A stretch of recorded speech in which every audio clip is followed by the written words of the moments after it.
చూస్తున్నారు S8 news. Welcome to S8 news. ముందుగా ముఖ్యాంశాలు.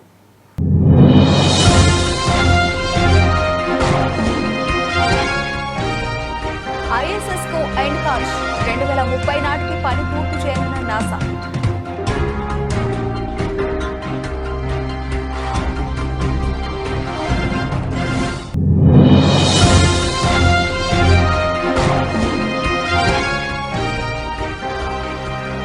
ప్రపంచ కప్ విజేతగా భారత్. రోహిత్ సేనకు ప్రధాని మోదీ అభినందనలు.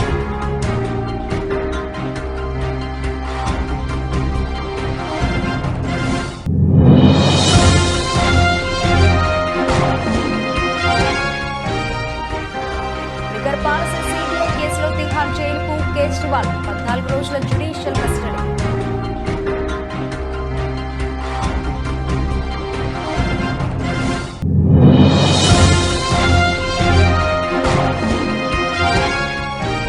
మళ్లీ తెరపైకి ప్రత్యేక హోదా డిమాండ్. కేంద్రంపై ఒత్తిడి తేవాలని జేడీయూ నిర్ణయం.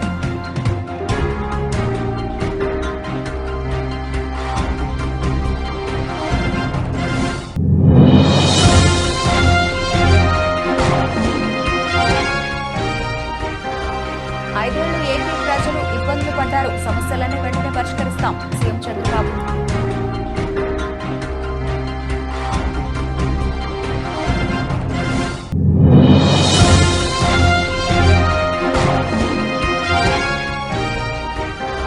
తిరుపతిలో పోలీసుల over action. MP Mithun Reddy house arrest.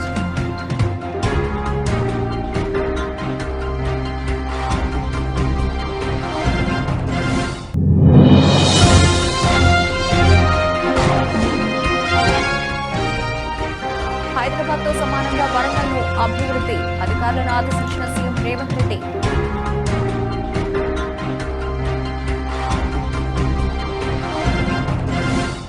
పాతికేళ్లుగా అంతరిక్షంలో వ్యోమగాములకు ఆవాసంగా ఉన్న అంతర్జాతీయ అంతరిక్ష కేంద్రాన్ని అమెరికా అంతరిక్ష పరిశోధనా సంస్థ విచ్ఛిన్నం చేయబోతోంది.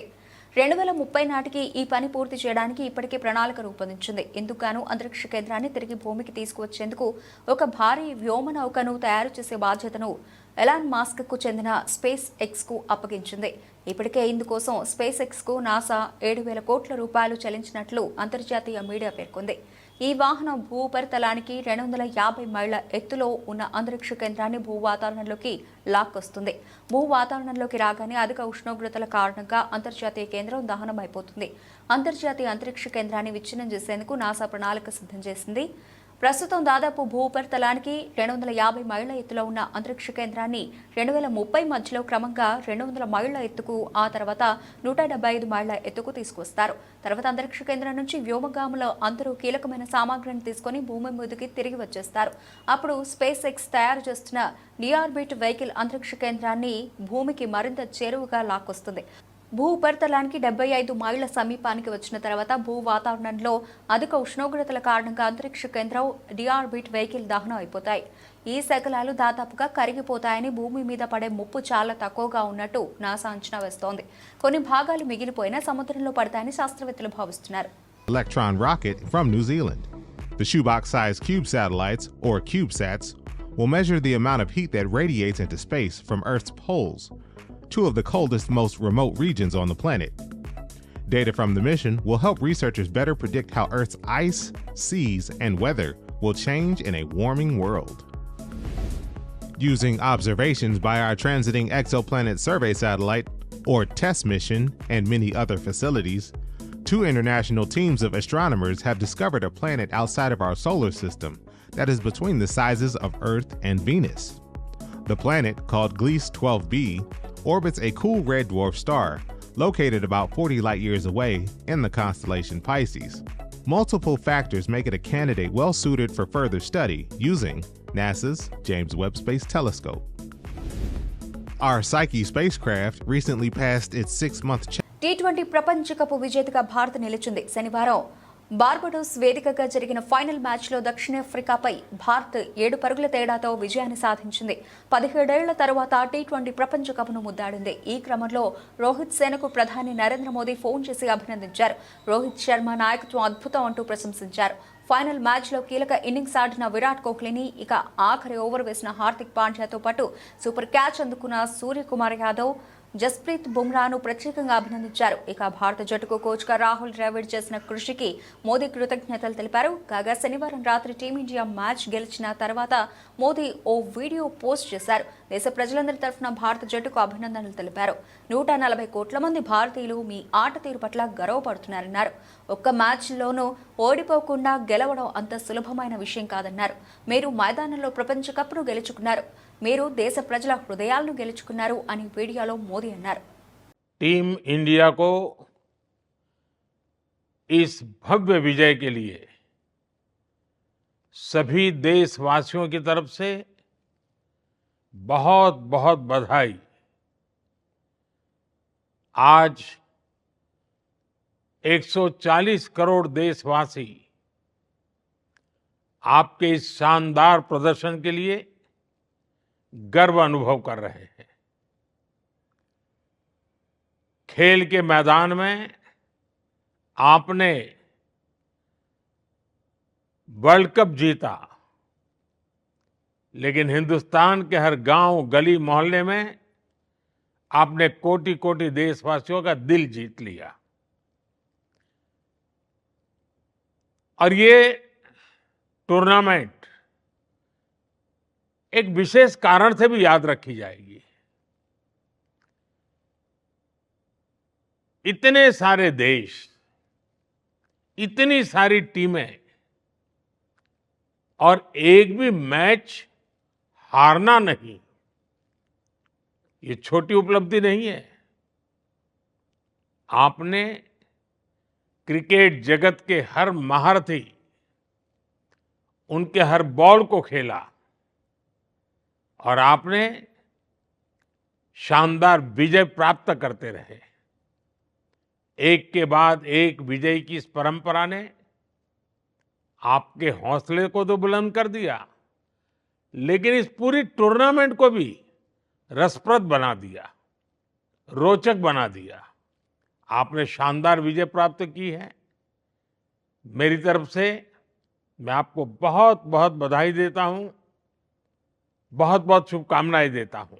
ఢిల్లీ లిక్కర్ పాలసీ సిబిఐ కేసులో ఢిల్లీ ముఖ్యమంత్రి అరవింద్ కేజ్రీవాల్ ను 14 రోజుల జ్యుడిషియల్ కస్టడీ విధించింది రౌస్ అవెన్యూ కోర్టు. మరింత దర్యాప్తు కోసం కేజ్రీవాల్ ను కస్టడీలో ఉంచాల్సిన అవసరం ఉందని సిబిఐ కోర్టుకు విన్నవించింది. అందుకు అంగీకరించిన కోర్టు జ్యుడిషియల్ కస్టడీకి పంపింది. 3 రోజుల సిబిఐ కస్టడీ ముగియడంతో కేజ్రీవాల్ ను కోర్టులో హాజరుపరచాలన్న ఆదేశాలను ఈ రోజు తెల్లవారుజామున ప్రత్యేక న్యాయమూర్తి సునైనా శర్మ రిజర్వ్ చేశారు. రిమాండ్ దరఖాస్తులో కేజ్రీవాల్ విచారణకు సహకరించలేదని, తప్పించుకునే సమాధానాలు ఇచ్చారని సిబిఐ ఆరోపించింది. కేజ్రీవాల్కి వ్యతిరేకంగా ఉన్న ఆధారాలను సిబిఐ కోర్టుకు సమర్పించింది. జూలై 12వ తేదీ వరకు కేజ్రీవాల్కు Rouse Avenue court judicial remand విధించింది. ఈ క్రమంలోనే సీఎం కేజ్రీవాల్ను తిహార్ జైలుకు తరలించనున్నారు. వచ్చే నెల 12న మధ్యాహ్నం 2 గంటల సమయంలో వీడియో కాన్ఫరెన్స్ ద్వారా కేజ్రీవాల్ను కోర్టుకు హాజరుపరచనున్నారు. इन्होंने पूरी कोशिश की जेल के अंदर केजरीवाल को तोड़ने की, तरह तरह से। कभी अपमानित करते थे, कभी बेइज्जत करते थे। 15 दिन तक इन्होंने मेरे को इंसुलिन नहीं दिया। मेरे को 20 साल से शुगर की बीमारी है और 10 साल से मैं इंसुलिन पे हूं। शुगर की बहुत हाई लेवल की बीमारी है मुझे, और मैं डेली 52 यूनिट इंसुलिन लेता हूं। 52 यूनिट बहुत ज्यादा होते हैं। 52 यूनिट इंसुलिन लेता हूं। तो जब मैं जेल में गया, डेली मेरा बढ़ता जाए, कभी 300, कभी 325, कभी 250। अब मुझे चिंता होने लगी, क्योंकि ज्यादा टाइम तक अगर शुगर हाई रहती है तो फिर धीरे धीरे आपकी किडनी खराब होने लग जाती है, धीरे धीरे आपका लिवर खराब होने लग जाता है और परमानेंट डैमेज हो जाता है आपके शरीर के अंदर। तो मैं बार बार डॉक्टर को बोलूं। జేడీయూ పార్టీ అధినేత బీహార్ సీఎం నితీష్ కుమార్ మరోసారి రాజకీయ చాణక్యం ప్రదర్శించారు. బీహార్కు ప్రత్యేక హోదా సాధనకు కేంద్రంలోని ఎన్డీఏ సంకీర్ణ ప్రభుత్వంపై ఒత్తిడి తేవాలని నిర్ణయించారు. ఢిల్లీలో శనివారం జరిగిన జేడీయూ జాతీయ కార్యవర్గ సమావేశంలో ప్రత్యేక హోదా డిమాండ్ అంశాన్ని నితీష్ కుమార్ లేవనెత్తారు. ప్రత్యేక కేటగిరీ హోదా డిమాండ్ చాలా కీలకమైందని ఆయన గుర్తు చేశారు. గత ఏడాది రాష్ట్రానికి ప్రత్యేక హోదా కోసం తీర్మానాన్ని బీహార్ మంత్రివర్గం ఆమోదించిన విషయాన్ని గుర్తు చేశారు. ప్రత్యేక హోదా వల్ల కేంద్రం నుంచి వచ్చే పన్నుల రాబడిలో రాష్ట్ర వాటా పెరుగుతుందని జేడీయూ భావిస్తోంది. వెనుకబడిన తరగతులకు రిజర్వేషన్లు పెంచాలని జేడీయూ కేంద్రాన్ని కోరుతోంది. వెనుకబడిన తరగతులు, అత్యంత వెనుకబడిన తరగతులు, షెడ్యూల్డ్ కులాలు, షెడ్యూల్డ్ తెగలకు పెంచిన రిజర్వేషన్లను 9వ షెడ్యూల్లో చేర్చాలని కూడా ఆ పార్టీ పట్టుబడుతోంది. కాగా లోక్సభ ఎన్నికల్లో ఎన్డీఏ కూటమి విజయం సాధించినందుకు ప్రధాని నరేంద్ర మోదీకి జేడీయూ కార్యవర్గం అభినందనలు తెలిపింది. లోక్సభ ఎన్నికల్లో జేడీయూ మంచి ఫలితాలు రాబట్టడంతో నితీష్ కుమార్ను కూడా అభినందించింది. ఇటీవల జరిగిన లోక్సభ ఎన్నికల్లో 12 ఎంపీ స్థానాలు గెలిచిన జేడీయూ ఎన్డీఏ సంకీర్ణ ప్రభుత్వంలో కీలక భాగస్వామిగా ఉన్న సంగతి తెలిసిందే.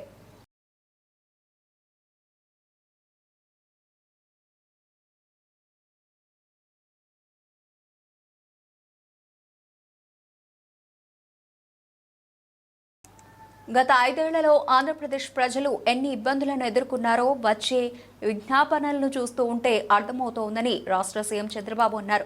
ప్రజా సమస్యలు ఎన్నో ఉన్నాయని వాటన్నింటినీ పరిష్కరించాల్సిన బాధ్యత తనపై ఉందని తెలిపారు. గత ప్రభుత్వం సరిగా పనిచేయలేదు కావునే ఇన్ని సమస్యలతో ప్రజలు పోటెత్తుతున్నారని ఆయన తెలిపారు. రాష్ట్ర పార్టీ కేంద్ర కార్యాలయంలోని ఎన్టీఆర్ భవన్లో సీఎం చంద్రబాబుకు భారీ ఎత్తున వినతులు వెల్లువెత్తాయి. టీడీపీ కార్యకర్తలు కూడా భారీగా తరలి రావడంతో పార్టీ కార్యాలయం జనంతో కిక్కిరిసిపోయింది. కార్యకర్తలు, పార్టీ శ్రేణులు సహా వివిధ వర్గాల ప్రజల నుంచి వినతులను చంద్రబాబు స్వీకరించారు. ప్రజా వినతులు తీసుకునేందుకు ఎక్కువ సమయాన్ని చంద్రబాబు కేటాయించారు. అనంతరం ఆయన మీడియాతో మాట్లాడుతూ ప్రజా ఇబ్బందులు చూస్తూ ఉంటే ఎంతో బాధ అనిపిస్తోందని అన్నారు. గత 5 ఏళ్లు వైసీపీ ప్రభుత్వం దెబ్బతిన్న రహదారుల గుంతలు కూడా పూడ్చలేదని చంద్రబాబు మండిపడ్డారు. ఇప్పుడు వర్షాకాలం రావడంతో దెబ్బతిన్న రహదారులతో ప్రజలు నరకం చూస్తున్నారని ఆవేదన వ్యక్తం చేశారు.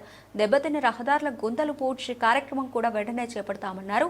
ప్రజా సమస్యల పరిష్కారానికి త్వరలోనే ఓ ప్రత్యేక వేదికను కూడా ఏర్పాటు చేస్తానని తెలిపారు. పార్టీ కార్యాలయంలో కూడా ప్రజా సమస్యల గుర్తించి వాటికి సత్వర పరిష్కారం లభించేలా వచ్చే వారం నుంచి చర్యలు చేపడతామని తెలిపారు. మీ ప్రాజెక్టులో అన్నీ ఓకే, కానీ ల్యాండ్ ఎక్విజిషన్కి సంబంధం లేదు, మాకేం సంబంధం లేదన్నారు.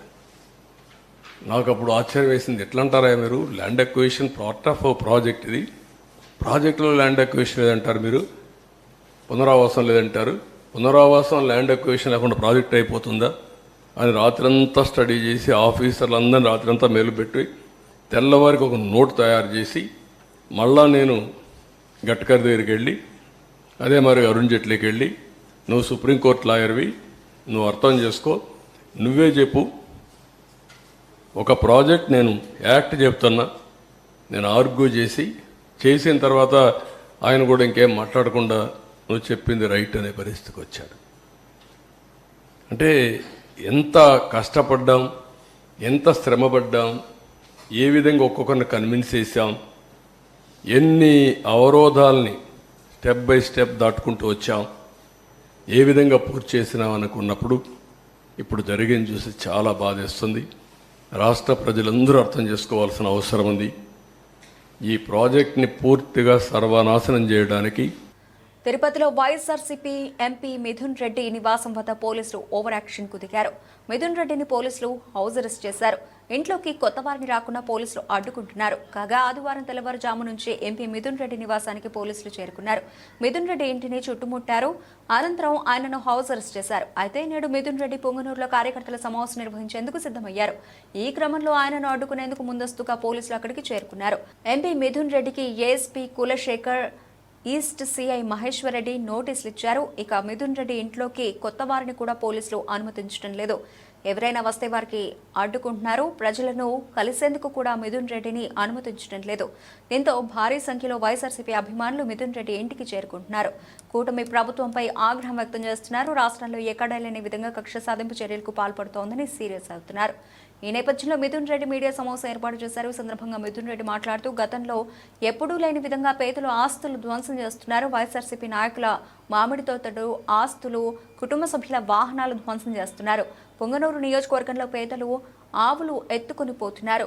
నియోజకవర్గంలో ప్రజల్ని కలవడానికి కూడా వెళ్ళనివ్వకుండా అడ్డుకుంటున్నారు.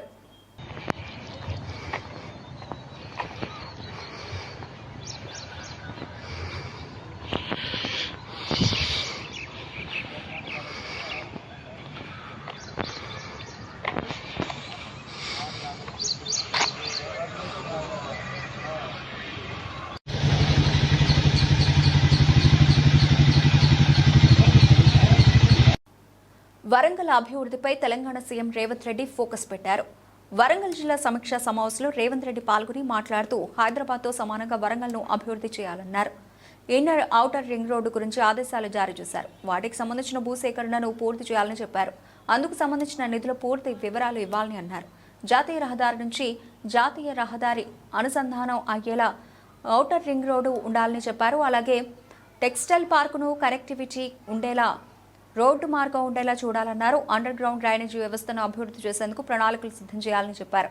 తాగునీటి లైన్స్ ఏర్పాటు చేసేందుకు ప్రణాళికలు వేయాలని అన్నారు. నగర అభివృద్ధిపై ఇక నుంచి 20 రోజులకోసారి ఇన్ఛార్జ్ మంత్రి సమీక్ష నిర్వహించాలని చెప్పారు. తాము పూర్తి సహకారం అందిస్తామని అన్నారు. డంపింగ్ సమస్యలకు శాశ్వత పరిష్కారం కోసం చర్యలు చేపట్టాలని తెలిపారు.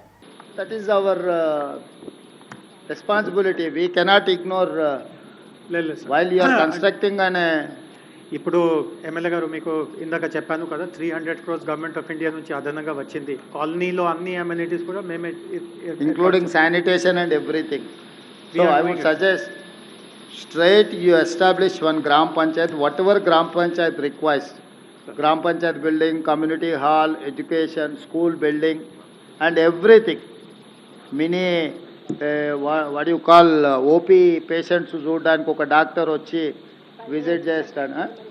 ప్రైమరీ హెల్త్ సెంటర్ లాగా డే టైం వాళ్ళకు హెల్త్ రిక్వైర్మెంట్స్ ఏమన్నా ఉన్న ఒక 3 hours or 4 hours ఎవ్రీడే వీళ్ళు వచ్చి ఒక అంగన్వాడీ బేసిక్ ఒక విలేజ్కి ఏమేమి అవసరం ఉంటాయో కలెక్టర్ గారు ఒక గ్రామ పంచాయతీలో ఏమేమి ఎస్టాబ్లిష్మెంట్స్ ఉంటాయో అన్ని ఎస్టాబ్లిష్మెంట్స్ ఇప్పుడు మీరు ఏదైతే డిజైన్ చేసిండ్రో అందులో ఉండాలి.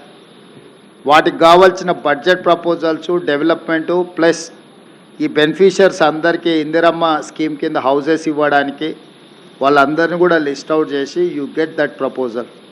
అంటే entire this area nothing but special economic zone. We have to create everything in one compound. So దాని ప్రకారం చేయండి. మిగిలింది అక్కడ ఇప్పుడు మన రివ్యూ ఉన్నది కదా, I will give you instructions they.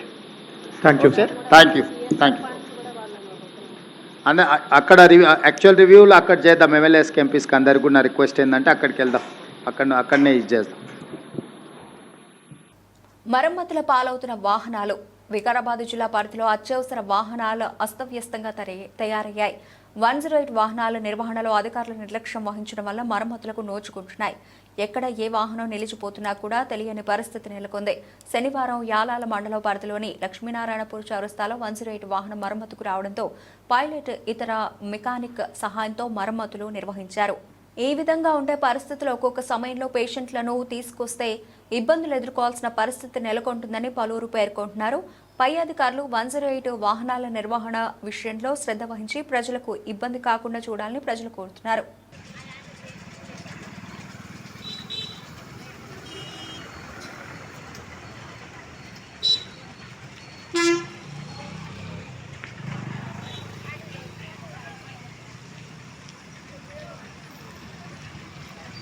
Guntur ప్రభుత్వ ఆసుపత్రిలో సౌకర్యాలు, ఇబ్బందులు మరియు రోగులకు అందే వైద్య సదుపాయాలు తదితర అంశాలపై కేంద్ర సహాయ మంత్రి గుంటూరు ఎంపీ పెమ్మసాని చంద్రశేఖర్ అధ్యక్షతన జరిగిన సమీక్షా సమావేశంలో కలెక్టర్ నాగలక్ష్మి ఇతర ప్రజాప్రతినిధులతో కలిసి పాల్గొన్న గుంటూరు పశ్చిమ నియోజకవర్గ ఎమ్మెల్యే శ్రీమతి గళా మాధవి అనంతరం ప్రభుత్వ ఆసుపత్రిలో ప్రజలకు అందుతున్న వైద్య సదుపాయాల గురించి రోగులను అడిగి తెలుసుకున్నారు.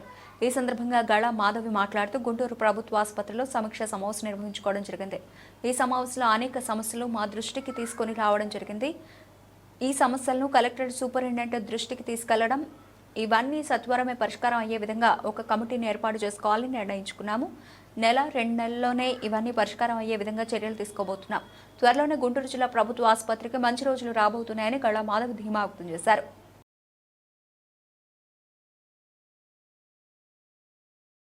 తన రాజకీయ ప్రయాణ ఆరంభంలో వెన్నుతట్టి ప్రోత్సహించడంతో పాటు విజయవాడ పార్లమెంట్ ఎంపీగా భారీ మెజార్టీతో విజయం సాధించే వరకు అండదండగా ఉండి కష్టపడిన టీడీపీ రాష్ట్ర ప్రధాన కార్యదర్శి బుద్ధ వెంకన్న, రాష్ట్ర అధికార ప్రతినిధి నాగుల్ మీరా రుణం జీవితంలో తీర్చుకోలేనని విజయవాడ పార్లమెంట్ ఎంపీ కేశినేని శివనాథ్ అన్నారు. పార్లమెంట్లో విజయవాడ ఎంపీగా కేశినేని శివనాథ్ ప్రమాణ స్వీకారం చేసి విజయవాడకు విచ్చేసిన సందర్భంగా శనివారం బుద్ధ వెంకన్న తన నివాసం వద్ద కేశినేని శివనాథ్కి భారీ అభినందన సభ ఏర్పాటు చేశారు. రథన్ సెంటర్ వద్ద ఎంపీ కేశినేని శివనాథ్కి పూలమాలలతో టీడీపీ నాయకులు కార్యకర్తలు ఘన స్వాగతం పలికారు. అక్కడి నుంచి బుద్ధ నివాసం వరకు ఓపెన్ టాప్ జీప్లో కేశినేని శివనాథ్ను ఊరేగింపుగా తీసుకెళ్లారు. భారీ సంఖ్యలో వచ్చిన కార్యకర్తల అభిమానులకు విక్టరీ సింబల్ చూపిస్తూ కేశినేని శివనాథ్ ముందుకు సాగారు. ఇక మహిళా కార్యకర్తలు నృత్యాలు చేశారు. నారా చంద్రబాబు నాయుడు తీరుతో నిరుద్యోగులు రోడ్డెక్కారు. మెగా డిఎస్సీ పేరుతో తమని దగా చేశాడంటూ అనంతపురం జిల్లాలో నిరుద్యోగులు భారీ ర్యాలీ నిర్వహించారు. అధికారంలోకి వచ్చినప్పటి నుంచి అడ్డగోలుగా అప్పులు చేసేస్తున్న కూటమి ప్రభుత్వంపై పలువురు నివ్వెరపోతున్నారు. ప్రత్యేక హోదా కోసం బీహార్లో గట్టిగా జేడీయూ డిమాండ్ చేస్తున్న కేంద్రం వద్ద ఊసే ఎత్తని తెలుగుదేశం పార్టీ తీరుపైన దానికి వత్తాసు పాడుతున్న జనసేన పైన విద్యార్థులు మేధావులు ఆగ్రహం వ్యక్తం చేస్తున్నారు.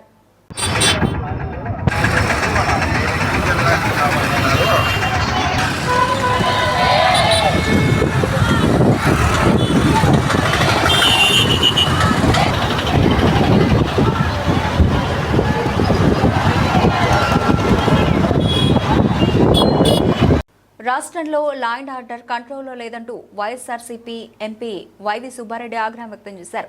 26 జిల్లాల్లో గత 26 రోజులుగా ఏ విధంగా టీడీపీ జనసేన పార్టీలు వాళ్ల నాయకుల ఆధ్వర్యంలో వైఎస్ఆర్సీపీ కార్యకర్తల మీద దాడులు చేస్తున్నారో గవర్నర్ని కలిసి ఫిర్యాదు చేయడం జరిగింది. 26 జిల్లాల్లో కూడా గత 26 రోజుల నుంచి ఏ విధంగా తెలుగుదేశం పార్టీ జనసేన పార్టీ వాళ్ళు వాళ్ళ నాయకుల ఆధ్వర్యంలో ఏ విధంగా వైఎస్ఆర్ కాంగ్రెస్ పార్టీ కార్యకర్తలని అటాక్ చేయటం, దారుణంగా అవమానించటం, ఇళ్ల మీద దాడి చేయటం, కొన్ని జిల్లాల్లో అయితే గవర్నమెంట్ ప్రాపర్టీస్ను కూడా కేవలం వాటి పేర వైఎస్ఆర్ గారి పేరు ఉందని, వైఎస్ఆర్ పార్టీకి సంబంధించిన శిలాఫలకాలు ఉన్నాయని వాటిని ధ్వంసం చేయటం గత 26 రోజుల నుంచి కూడా 26 జిల్లాల్లో విపరీతంగా తీవ్ర స్థాయికి పోయిన పరిస్థితి ఈరోజు రాష్ట్రంలో వచ్చింది. ఈ విషయంపై లోగడ కూడా గవర్నర్ గారి దృష్టి తీసుకురావడం జరిగింది. వాళ్ళని ఇంటర్వ్యూన్ కావాలని చెప్పి కూడా రిక్వెస్ట్ చేయడం జరిగింది.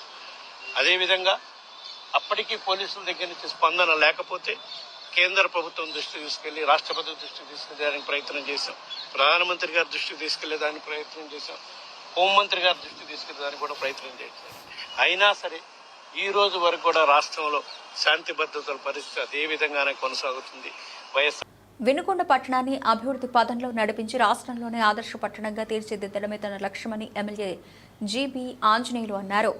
వినుకొండ మున్సిపల్ కౌన్సిల్ హాల్లో చైర్మన్ డాక్టర్ దస్తగిరి అధ్యక్షతన జరిగిన సాధారణ సమావేశానికి ఎమ్మెల్యే ముఖ్య అతిథిగా హాజరయ్యారు. ముందుగా ఎమ్మెల్యే జీబీ ఆంజనేయులకు చైర్మన్, కౌన్సిలర్లు, మున్సిపల్ అధికారులు అందరూ పుష్పగుచ్చాలతో ఘన స్వాగతం పలికి శుభాకాంక్షలు తెలిపారు. సమావేశంలో 29 అంశాలను కౌన్సిల్ ఆమోదించింది.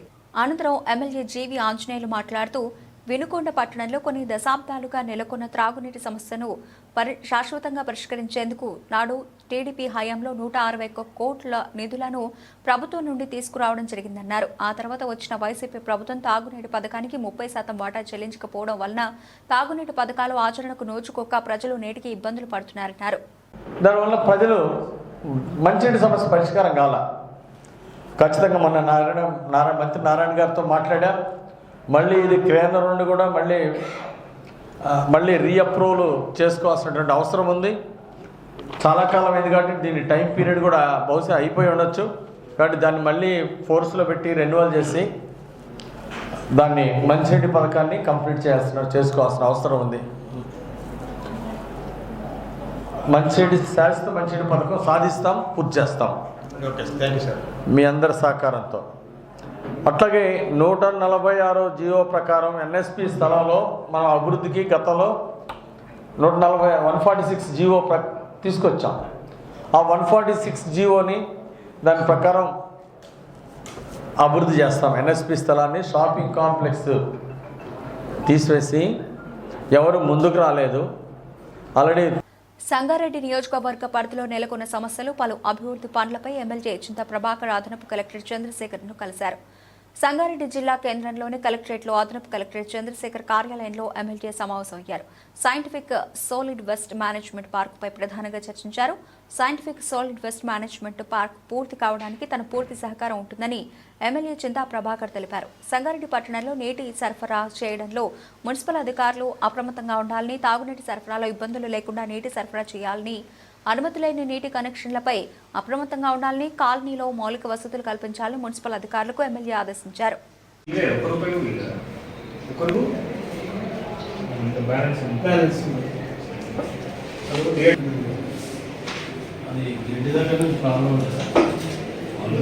ఎక్కువ కాన్సన్ట్రేషన్ పట్టించారు. అయితే వాళ్ళు ఏమంటారంటే మాకు ఇంటి వాళ్ళది ఉంది ఏమంటారేమో సార్, ఇంతకుముందు గతంలో ఏమి ఇచ్చినా గతంలో ఇవ్వమంటారు. మనకి ఎంత ఎంఎల్డీ వస్తుంది?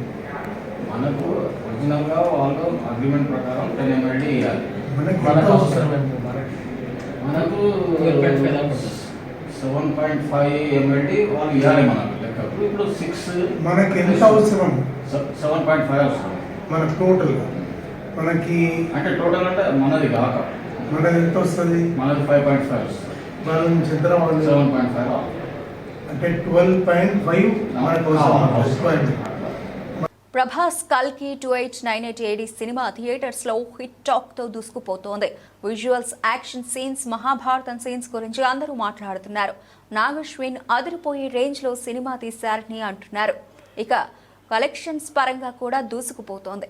కల్కి మొదటి రోజే 191 కోట్ల గ్రాస్ కలెక్షన్స్ వసూలు చేసి అదరకొట్టింది. 2 రోజుల్లో 298.5 కోట్ల గ్రాస్ వసూలు చేసింది. అయితే కల్కి సినిమాకు పార్ట్ 2 ఉందని కల్కి సినిమాటిక్ యూనివర్స్ కూడా ప్రకటించి వాటిలో మరిన్ని సినిమాలు ఉండొచ్చని కల్కి సినిమా క్లైమాక్స్లో చెప్పేశారు. అలాగే కల్కి సినిమా క్లైమాక్స్లో అదిరిపోయి ట్విస్ట్ ఇవ్వడంతో ప్రేక్షకులు పార్ట్ 2 కోసం ఎదురు చూస్తున్నారు. అయితే ఇటీవల ప్రభాస్, నాగశ్విన్ చేసిన ఇన్స్టాగ్రామ్ లైవ్లో కల్కి పార్ట్ 2 వర్క్ మరో 10 రోజుల్లో మొదలవుతుందని తెలిపారు.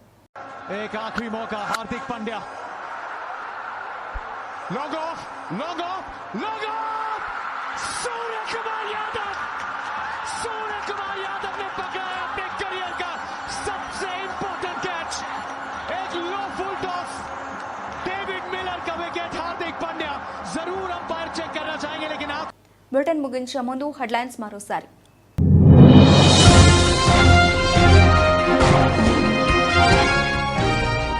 ఐఎస్ఎస్ కు ఎండ్ కార్డ్ 2030 నాటికి పని పూర్తి చేయనున్న నాసా.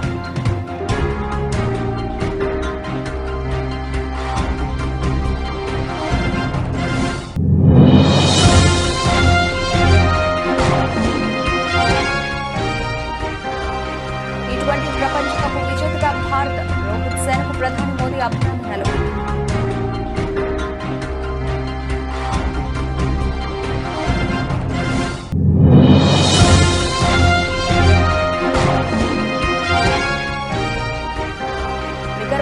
సిబిఐ కేసులో తిహార్ జైలుకు కేజ్రీవాల్ 14 రోజుల జ్యుడిషియల్ కస్టడీ.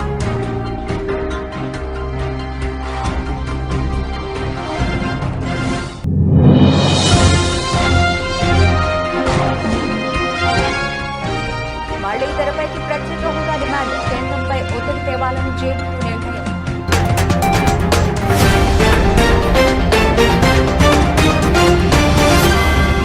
మీరు చూస్తున్నారు SK న్యూస్.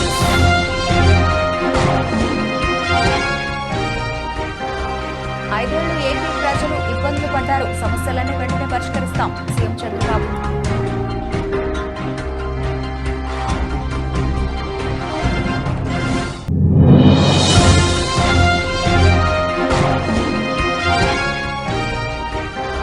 తిరుపతిలో పోలీసుల over action. MP Mithun Reddy house arrest.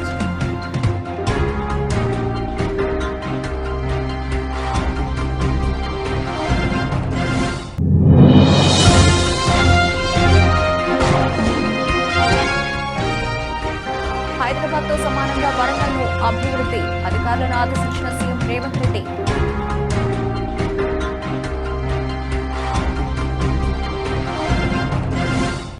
ఇవి ఇప్పటివరకు నబిల్సిన అప్డేట్స్. మరిన్ని అప్డేట్స్తో మళ్ళీ కలుద్దాం. అంతవరకు సెలవు. నమస్తే.